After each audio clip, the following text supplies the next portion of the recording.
लेकिन आलोक जी, अगर अजय जी, अगर आप इसे सुनेंगे, आप इस बात को सुनिए कि किस तरह से जो संविधान वाला हमला बार बार प्रधानमंत्री पर होता है उसको लेकर, और एक तरह से एक डिक्टेटर वाला हमला भी होता है, उस पर भी अर्नब गोस्वामी ने सवाल किया और कैसे उन्होंने जवाब दिया है। जरा ये सुनिए कि किसने 100 से ज्यादा बार सरकारें डिसमिस की हैं। जरा सुन लीजिए प्रधानमंत्री की बात, उसके बाद वापस आ रही है।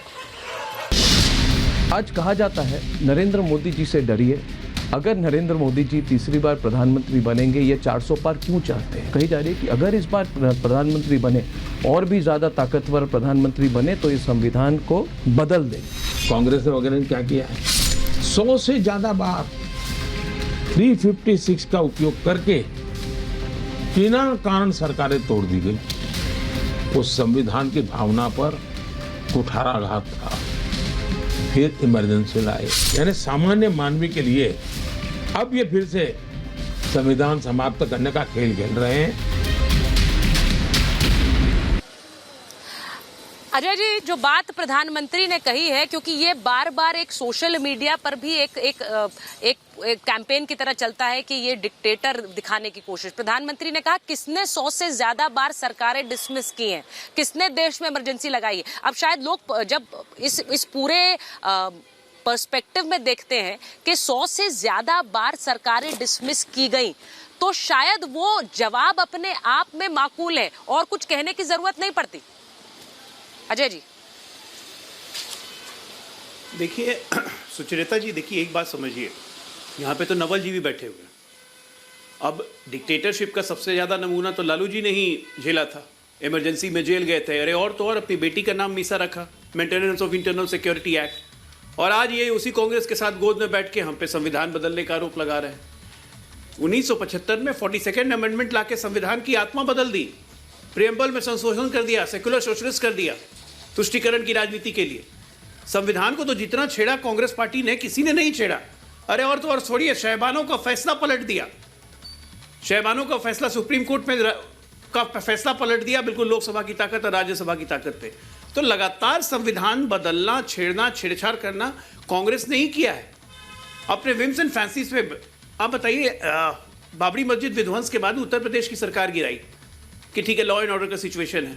राजस्थान में क्या दिक्कत था, गुजरात में क्या दिक्कत था, मध्य प्रदेश में क्या दिक्कत था, सब जगह की सरकारें गिरा दी।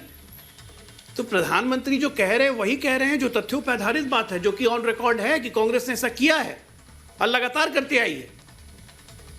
सुप्रीम कोर्ट के जजेस को सुपरसीड कर देना, जज को राज्यसभा भेज देना, फिर राज्यसभा से लाकर फिर उसको जज बना देना, एक से एक अद्भुत काम कांग्रेस पार्टी ने किया है। और किस मुंह से ये लोग कहते हैं कि हम संविधान बदलेंगे। इनके लिए संविधान इनके हिसाब से चलने वाली वस्तु है, इनके हिसाब से चले तो संविधान, और नहीं तो फिर बदल दो। जिसको कमिटेड जुडिशरी चाहिए, जिसको कमिटेड संविधान चाहिए, उसको संविधान से क्या मतलब है। इसलिए प्रधानमंत्री ने बिल्कुल एक एक चीज पे जोर देके और याद दिला के तथ्यों के साथ इनको समझाया है। लेकिन ये लोग इतने थिथर हैं, ये फिर भी बकवास करते रहेंगे। लेकिन जनता देश की अब बहुत अवेयर हो चुकी है। आज का तारीख वो नहीं रहा है कि लोगों को बहुत चीज नहीं पता है। कोई हरकत अगर तेलंगाना में होती है तो बिहार के सुदूर गांव में पहुंचने में उस हरकत को मुश्किल से 5 मिनट नहीं लगते।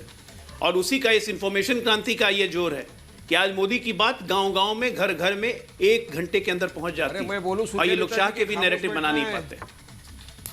मैं आपकी बात, मैं एक बार वारिस जी आपके पास भी आ रही हूँ। नवल जी भी बोलना चाह रहे हैं क्योंकि उन्होंने मीसा भारती का नाम लिया, मुझे लगता है नवल जी भी बोलेंगे। लेकिन एक बार पहले दुष्यंत जी, जो इमरजेंसी जिन्होंने लगाई, सुचेरिता जी जिन्होंने इमरजेंसी लगाई वो बोलेंगे। देखिए, वो ये सीधे कह रहे हैं जिन्होंने इमरजेंसी लगा दी वो लोकतंत्र की बात करते हैं, वो डिक्टेटर की बात करते हैं। उसी पे बोल रहा हूँ। अगर कोई भी राज्य की सरकार संविधान का पालन नहीं करेगी वो बर्खास्त भविष्य में भी होगी। लेकिन खरीद फरोख्त की शुरुआत किसने की? 1967 में पहली बार मध्य प्रदेश की सरकार कांग्रेस की सरकार को खरीद फरोख्त के द्वारा भारतीय जनता पार्टी ने वहां पर गिराया था। तब की केंद्र में कांग्रेस। 67 में तो कम्युनिस्टों की सरकार, 57 में आपने बर्खास्त की थी। श्रीमान जी, आगे भी बर्खास्त होगी। आप 4 तारीख का परिणाम तो आने दीजिए। कई सरकारें बर्खास्त होंगी जो खरीद फरोख्त करके आपने बनाई। जैसे सैम पित्रोदा कहते थे ना, आप चिंता मत 1984 के दंगों के बारे में हुआ तो हुआ। इसलिए कह रहे हैं कि आगे भी सरकार बर्खास्त करेंगे। सुनने का ये देखिए, इनकी सेंस ऑफ प्रोप्राइटी कितनी मजबूत है। सुनाने के लिए नहीं आए हैं, आगे भी हम सरकार लोगों की भी सुननी होगी। आगे आप इस लायक ही नहीं रहेंगे। और जो ज्ञान आप और प्रधानमंत्री जी दे रहे हैं ना, कि हम लोगों को आगे आप वापस इस लायक जमीन ही दे नहीं देंगे देंगे। क्या सरकार बर्खास्त 2014 में भी ऐसा ही ज्ञान प्रधानमंत्री जी ने दिया था कि विदेशों में काला धन है, उसको वापस लाएंगे और जो करदाता है उनके खाते में वापस डालेंगे। जानकारी है कुछ, विदेश में काला धन दुगना हो गया है। और जो बेनिफिट ट्रांसफर के बारे में बात कर रहे थे ना कि डायरेक्ट बेनिफिट ट्रांसफर कर रहे हैं, यूपीए 2 की स्कीम है ये। आपको खुद ही कैसे पता कि प्रधानमंत्री जी विदेशों बैठ में जो धन है वो के खुद ही काला धन क्रेडिट है? ले लेते हैं और प्रवक्ता यहाँ पे आके आपको कैसे महिमा पता मंडित चला करने लग विदेशों जाते के हैं। बैंक में जो धन है वो अरे काला धन जिस है? प्रकार से धन आपने ये लिया किसने है बताया? ना, ये बता इलेक्टोरल दीजिए बॉन्ड सबको के को। बहाने जो धन लिया गया है, विदेशों चिंता के मत बैंक करिए। में धन है वो 15 काला अगस्त धन है, से ये आपको पहले किसने बताया? 15 अगस्त से पहले उसकी जांच के लिए आयोग का गठन हो जाएगा और पूरी दुनिया देखेगी कि कौन सी कंपनी ने किस काम के एवज में कितना इलेक्टोरल बॉन्ड में पैसा दिया। तसल्ली रखिए आप, ज्यादा समय नहीं है। भारत की जनता ने फैसला कर अरे वो दिया तो है, सुप्रीम कोर्ट पे 3 सामने आ चरण गया। बता रहा है, सुना दिया है फैसला। होना चाहिए, और ज्यादा सुप्रीम समय कोर्ट नहीं की भी है। सुन आपको लीजिए, सही आप में कितने होना बड़े चाहिए। लोकतंत्र में मेरा आस्था मतलब ये है। है कि अगर ये बातें बिना तथ्यों के हैं तो फिर तो खुश होना चाहिए, वो तथ्य सामने आ जाएंगे। ज्यादा समय नहीं है, आप बार बार ये कह रहे हैं। मुझे जरा बताइए वारिस साहब, जो बार बार ये कह रहे हैं दुष्यंत जी कि ज्यादा समय नहीं है, उसका आधार क्या है?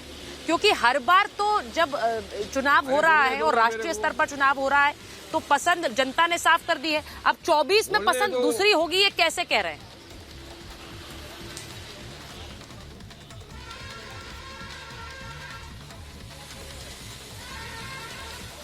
वारिस साहब, ये सवाल मेरे को किया है सुचेता जी? जी जी जी। सवाल मुझे किया है क्या? जी सुचेता वारिस जी, साहब, आप ही सबसे को पहले किया है। एक बात मैं आपको बताना स्टूडियो में चाहूंगा नहीं कि हो तो थोड़ी आपके दिक्कत टीवी होगी, के माफ कर दीजिए। जी जी जी मैं ये बताना चाहूंगा कि आपके टीवी के स्क्रीन के ऊपर जहाँ पे अजय भाई बैठे हैं और हर्षवर्धन जी बैठे हैं, उसके ऊपर आपने लिखा है जीत का एजेंडा। और जहाँ पर हम लोग बैठे हुए हैं, मैं बाकी दूसरे, तो उसके ऊपर आपने लिख दिया है झूठ का पुलिंदा। अब सबसे पहले तो आप इसको चेंज कर दीजिए, क्योंकि पूरा के पूरा झूठ का पुलिंदा उस तरफ है और जीत का एजेंडा हमारी तरफ है। हमारे ऊपर ये चेंज करिए। इसका मतलब ये नहीं है कि आप झूठ का पुलिंदा है। वारिस साहब, लेट मी जस्ट क्लैरिफाई, ये जो अरे आपने ऊपर हमारे आपके ऊपर लिख चलता दिया है, झूठ का ये पुलिंदा और वहाँ स्टैंड लिख दिया है। जीत का यानी कि एजेंडा। आप बदली ये कह करो, रहे हैं, नहीं इधर सुन लिखो लीजिए, तो जीत मैं का एजेंडा आपके और लिए और झूठों का जनता के लिए सबसे बड़ा क्लैरिफाई कर पुलिंदा, दूं। ये वो झूठों का बगीचा, आप झूठों का आप बगान, जो मौजूदा झूठों का सरकार पूरा है के पूरा उसकी बगीचा लिखो बातों को उनके झूठ का ऊपर। पुलिंदा कह रहे हैं, इसलिए लिखा है। और वो अपनी जीत का एजेंडा कह रहे हैं, इसलिए लिखा है। क्लैरिफाई कर रही हूँ, आप नहीं है झूठ का पुलिंदा। अरे हमारे लिए ये झूठों का बगीचा है पूरा के पूरा बीजेपी। सुनिए, अभी इतनी सारी बात कर दी अजय आलोक ने, और हर्षवर्धन जी ने क्या कहा कि देखिए, मोदी आप जी ही की ने तो बात सबको लिखी है, पानी आपको तो खुश दिया, होना चाहिए। सबको घर दिया, सबको खाना दिया, सबको राशन दिया। हर्षवर्धन जी, मुझे ऐसा लगा आपकी बात सुनकर कि 2014 जब से मोदी जी आए तभी से सबको घर मिला, पानी मिला, राशन मिला, रास्ते मिले, सड़क मिली, यूनिवर्सिटी, स्कूल, हॉस्पिटल सब मिला। उसके पहले तो हमारा भारत देश पूरा एक जंगल था। जंगल 14 के पहले ना खाना था, ना पानी था, ना रास्ते थे, ना यूनिवर्सिटी थी, ना स्कूल था। अरे कितना झूठ बोलोगे आप, कितना झूठ बोलोगे। अरे 15 लाख रुपया देने की गारंटी थी, आज तक नहीं मिला। 2 करोड़ युवाओं को रोजगार देने की गारंटी थी, आज तक नहीं मिला। हाँ, और आगे प्रधानमंत्री आवास योजना की इतनी बड़ी बातें डंका मार रहे। चलो मेरे साथ औरंगाबाद, कल ही आया हूं वहां से। एक भी प्रधानमंत्री आवास योजना के तहत मुसलमानों को घर नहीं मिला। क्यों नहीं दिया, वजह तो बताओ। हाँ, और ये तो दे रहे तो टैक्स पेयर के पैसे दे रहे ना। आपने एक चीज अच्छा किया, लाखों करोड़ रुपया लोन आपके दोस्त उद्योगपतियों का आपने माफ कर दिया। ये आपने क्यों नहीं बताया? 14 के बाद से अभी तक बड़े बड़े अंबानी अडानी लोगों के जो लोन थे, आपने 1-1 लाख करोड़ रुपया लोन माफ किया। एक किसान को ट्रैक्टर लेने के लिए अगर 50,000 लोन चाहिए, अजय आलोक घट जाती है जिंदगी, नहीं मिलता उसको 50,000 रुपया लोन। अरे आपको मिल जाएगा, हम डालेंगे तो हमको भी लोन नहीं मिलता। अजय आलोक भाई, ये बात कर दिया मोदी जी ने। वो माफ किया, पैसे किसके थे?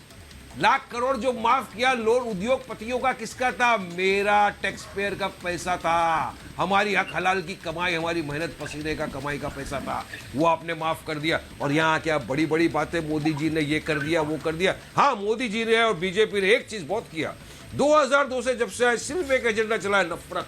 मुसलमानों को दो गालियां, मुसलमानों के खिलाफ नफरत आपका फैलाओ, जवाब मैं हमारे हर्षवर्धन जी हिजाब से से लूंगी नफरत, क्योंकि आप उन्हें हमारे बार-बार खाने ललकार पीने से रहे हैं। नफरत, हमारी नमाज से नफरत और अपनी सियासत की रोटी सेको। इसके नहीं, सिवा ऐसा नहीं मोदी है। जी ने मैं क्या फिर किया वही बात बताइए कह ना रही मुझे। हूँ विकास कि के ये काम पे एक एजेंडा के बेरोजगारी रूप बढ़ में गई क्यों है, फैलाया महंगाई जाता दर बढ़ गया है, हर है, ये चीज एक के अंदर एजेंडा बीजेपी के रूप फेल में हो क्यों गई है। फैलाया जाता है। आपने शायद वो रमजान वाली बात नहीं सुनी है और मैं इसलिए उसको बार बार बोल रही हूँ क्योंकि प्रधानमंत्री ने खुद कहा कि हम ये सब चीजें बताते नहीं है, लेकिन हम ये सोचते हैं। और ऐसा नहीं है, उन्होंने ये भी कहा है, जो कल से चर्चा चल रही है, हर्षवर्धन जी, कल से चर्चा चल रही है, वारिस पठान साहब फिर वही बात कर रहे हैं, हमसे नफरत, हमारे खाने से नफरत, हमारे पहनावे से नफरत।